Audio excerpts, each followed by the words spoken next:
1,000 with the amount of applicants we got. But we have a strict criteria to only have pros in the system because it's a differentiator for us, right, from everything else that's out there. We want to make sure that we're an upstream content play with high quality content originators with a diversified background, so that you always get somebody who does good work. I mean, that's the idea, right? So we also recruit freelancers to demand. So when we enter in a new enterprise customer, or we see that you're searching for things over time that we don't have, we recruit freelancers in. And we go out and find them quickly. You know, we find people all over the world. How do you acquire freelance journalists and so? Yeah, you just ask them if they want to be a part of it. Because we don't own, nobody owns a freelancer just by definition, right? They're just an independent. So what we do is how do they get exposed to eByline in general? Oh, in general? Well, we don't market to them for the reason that... I'm a freelancer. So. Yeah, so we don't market to freelancers directly. We actually don't market at all to freelancers because of the reasons before that. There ends up being a lot of noise in the channel, or we end up rejecting a lot. We still accept probably right around 10 to 12% of the total applicants, and the reason is just because the folks who use us want a really clean kind of area to work in. Yeah, so you know, we do come out though with like the American Society of Journalists and things like that, where you know when some of those organizations will send out a newsletter once in a while on us. Our union probably sends stuff out that I don't read. Yeah, are you part of a writers union or something? No, NABAD. NABAD. Yeah. Okay. Broadcast union. Great. Well, yeah. So there's a good point. So with broadcast, for example, we get independent videographers who come in, but we're not advertising to them either. And that might change actually. We may start to ramp up some marketing when we can better define the good ones, and if they're in clusters like societies or unions or something like that. So yeah, that's how we do it. Are you familiar with Production Hub? No. Should have a look at them because that'd be an interesting one for you to experience. Production Hub? Productionhub.com. Okay.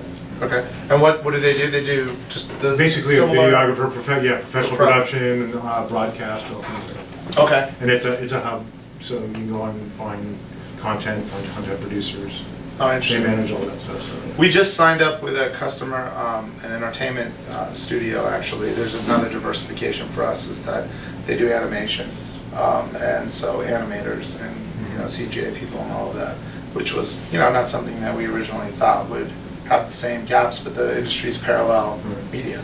And it's very similar. Creative, yeah, creative's creative, and so content's content. So, and evidently it's very challenging for people to find high quality animators because there's not a surplus of them because they're all occupied by one of the big studios at all times. And so when they come open on the market, there's not a service for them today to be discoverable. So we partner with a pretty large studio that we have to keep under wraps. It's not something we drop their brand on, but they're really liking the system, so I think it's good. Yeah. 2 questions. Yes. I didn't. If I did miss it, I'm sorry. I didn't hear a pivot in here. It seems like there was one. It was a slight pivot. It was a slight, but it was pretty monstrous.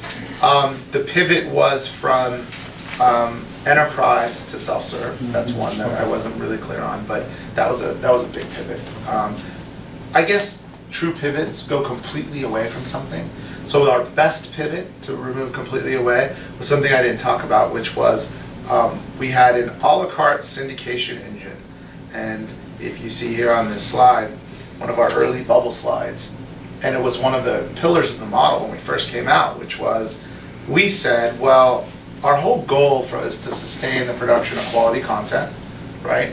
And to ensure that that flow works well. So initially, one of the components in our dashboard was an a la carte syndication engine that allowed anybody to put up their original work and syndicate it out to the masses using a shopping cart software. And so you could go in and say, all right, I like that article on X, Y, and Z, and it's like Cars.com is a customer of ours, for example. They have their car reviews there for $50 each. And anybody could go in there and buy the rights to use the Cars.com automotive review for $50. One problem, editors, producers, they don't buy that way, is what we found.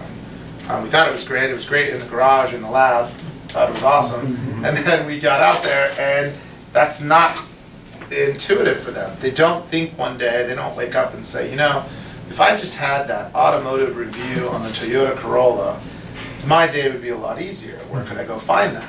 Instead, we found that their processes were more serendipitous, much like the newspapers created, where you kind of open it up and you realize what you didn't know clearly. And I think we found that editors, we thought that would happen with the syndication part, but we found that editors were more inclined to develop that internally, the ideas, and go through ideation and work with their folks. So it didn't work. We couldn't get sales on it. We had plenty of people who wanted to sell content. I mean, we had everyone coming to us to say, I'll sell my content. I want residuals. I want the licensing fees. But we couldn't create a good buy side for it, even though the buy side was the very same people who were using our platform. They just didn't want to buy. Interesting. Yeah, so that was our big pivot, really early. I think our newest kind of pivot, you know, kind of hate that word, only because it's so overly used, but it's a right way to articulate it. And what I observed from this conversation, what I find so fascinating is, you're right, everybody uses it, seems to be a buzzword. It's usually model pivot, but what I hear in your presentation is a bunch of little management pivots along the way. That's right. That's well said. As opposed to one model. Wait, That's well said. Isn't that a pivot too? From From $10 to 8%? Sure, you could call that a pivot. Yeah. You know what, I went to a conference in New York where I told the guy that, you know, the best way I could describe it was I feel like we're always on the fringe. You're on the fringe of greatness and on the fringe of nothing, all the time. And you're constantly tweaking, pivoting, because you're on that fringe, you're on that ledge, right? And you're always trying to make it work, make it work, make it work, and you try to react quick, and you try to be prudent. So the 8% and $10 felt like it hit us in the head, like, why didn't we do that before? That's brilliant, you know? And then we did the same thing with the self-serve. You know, self-serve, when we said we need a self-serve environment because we need the long tail. We didn't really know what that long tail was, though. We're like, we know we need a long tail because we have to be able to scale. You can't just have me running around the country selling this to enterprises. That doesn't work. And I can't hire 10 biz dev people because you get diminishing returns. And even though I have a good biz dev guy now, it's not the right way to go. What else can we do? So we started building the self-serve platform, identifying segments, but we still weren't sure, and we flipped the switch, and we end up with companies like this company called Spa Boom. Never heard of them, wouldn't even know where to find them, wouldn't even know anything about them, but they're a trade pub for day spa owners, so they can educate themselves on the space and how to run their own businesses and all these other great things about day spas. And they spend a ton of money every month without us we've never even talked to them. They came in, they got on the platform, they love using it. We have email marketing firms who go into the platform, and whether they use our people or their own, they invite all their people in, they have a management tool, a way to pay them all. I mean, you can invite anybody you want in here, you can invite them in, you can invite dev people in if you wanted to, and just so you could pay them. Yeah, really. And then let me ask you guys that on the dev side. Like, so do you guys use freelance people to help you at all?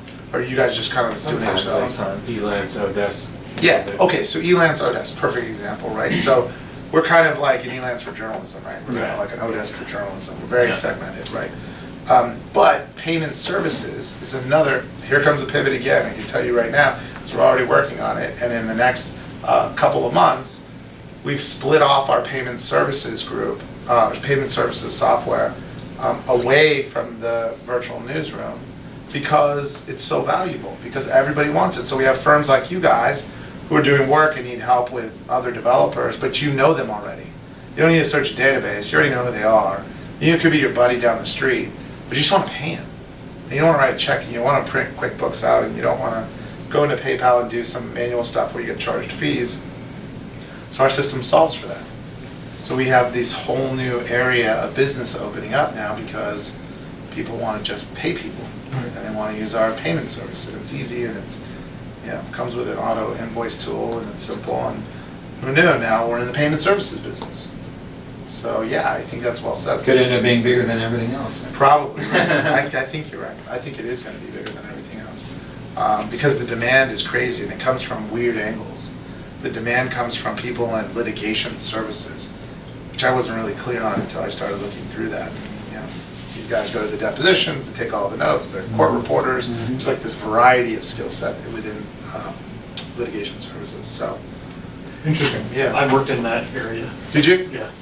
Great. It was not a fun time, but yeah, I can attest to everyone's different piece of the grander puzzle, and the litigator or whatever, the lawyer, law firm is just, you know, you come and do this and you come and do that. Brokers. Yeah. Oh, very cool.